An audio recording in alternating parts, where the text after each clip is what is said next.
ఇక్కడున్న ఆంధ్రప్రదేశ్లోని డ్రైవర్స్ మీరందరూ సో అది ఉమ్మడి రాజధాని అని చెప్పి మీరు అటు వెళ్ళిపోయారు, హైదరాబాద్కి వెళ్ళిపోయారు. ఇది మన ఉమ్మడి రాజధాని అని చెప్పి. సో మీరు ఎక్కడ మీ బేసిక్ ఈ సవారీ అంతా ఎక్కడ చేస్తారు? Hyderabad local sir. మొత్తం ఎంతమంది ఉన్నారు మీరు? మన మోటార్ ఫీల్డ్కి ఒక 2000 మంది ఉంటాం సార్. తెలంగాణ ప్రభుత్వానికి కూడా నా విన్నపం, దాదాపు 2000 మంది ఆంధ్ర డ్రైవర్స్ ఉమ్మడి రాజధాని పరిధిలో ఆల్ ఇండియా పర్మిట్ తీసుకొని, తెలంగాణ టెంపరీ పర్మిట్ తీసుకొని ట్యాక్సీలు నడుపుతూ ఉన్నారు. దాదాపు ₹1,00,000 ఈ లోన్ తీసుకొని పోస్ట్ మన ఉమ్మడి రాజధాని టైం అయిపోయింది అని చెప్పి అక్కడ స్థానికంగా ఉన్న వేలాది ఆంధ్ర డ్రైవర్లని ఇబ్బంది పెడుతున్నారు. సో మన అంటే ఇది నాకు రాత్రి నా దృష్టికి వచ్చింది, ఇప్పుడు నా దృష్టికి వచ్చింది. నా అపీల్ టు తెలంగాణ గవర్నమెంట్కి, అలాగే తెలంగాణ డ్రైవర్స్ సోదరులకు కూడా నా విన్నపం, ఆంధ్ర డ్రైవర్ ప్రతినిధులు కూడా మీ పొట్ట కొట్టాలని కానీ, తెలంగాణ డ్రైవర్ సోదరులు పొట్టలు కొట్టాలని కానీ, వారి కుటుంబాల తాలూకు ఆ సంపాదనని దెబ్బ కొట్టాలని కూడా ఎవరికి ఉద్దేశం లేదు.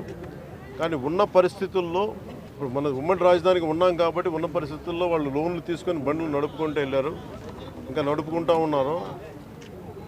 నడుపుకుంటూ ఉంటే ఈ పరిస్థితుల్లో మనకి గొడవలు దేనికి? నా అప్పీల్ టు తెలంగాణ డ్రైవర్ సోదరులకు కూడా నా అప్పీల్ ఏంటంటే, తెలంగాణ సంక్షేమం కోసం, తెలంగాణ బాగు కోసం కోరుకునే వ్యక్తుల్లో నేను చాలా బలమైన వ్యక్తిని.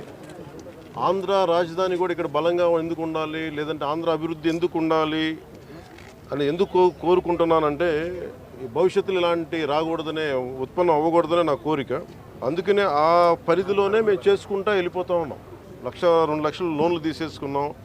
మాకు కనీసం కొంత సమయం కావాలి లోన్ తీర్చడానికి. ఇక్కడ నిజంగా నేను మాటిస్తున్నాను తెలంగాణ డ్రైవర్ సోదరులందరికీ, ఒకసారి ఇక్కడ రాజధాని పనులు మొదలవగానే అందరికీ కూడా ఇక్కడే పనులు ఎక్కువ ఉంటాయి. మీ అందరికీ కూడా మనస్ఫూర్తిగా, ఎందుకంటే మనందరం కార్మిక సోదరులందరూ బాగుండాలి, వారి కుటుంబాలు బాగుండాలి, మీ కుటుంబాలు బాగుండాలని కోరుకునేవాడిని. సో ముందస్తుగా నా విన్నపం, క్యాపిటల్ పరిధిలో ఉన్న, హైదరాబాద్ పరిధిలో ఉన్న తెలంగాణ డ్రైవర్ సోదరుల సంఘాలందరికీ కూడా నా విన్నపం ఏంటంటే, ఇది కొద్ది కాలం కొంత సహనంతో భరించండి. మీరు వేరు, మేము వేరు కదా, మనందరం ఒకటే కాదు. ఈ పరిధిలో నేను అర్థం చేసుకోగలను, కొంచెం మాకు సమయం ఇవ్వండి. పాపం డ్రైవర్ సోదరులకి, ఆంధ్ర డ్రైవర్ సోదరులకి కొంచెం సమయం ఇవ్వండి. సమయం అని కోరుకుంటాను ముందస్తుగా.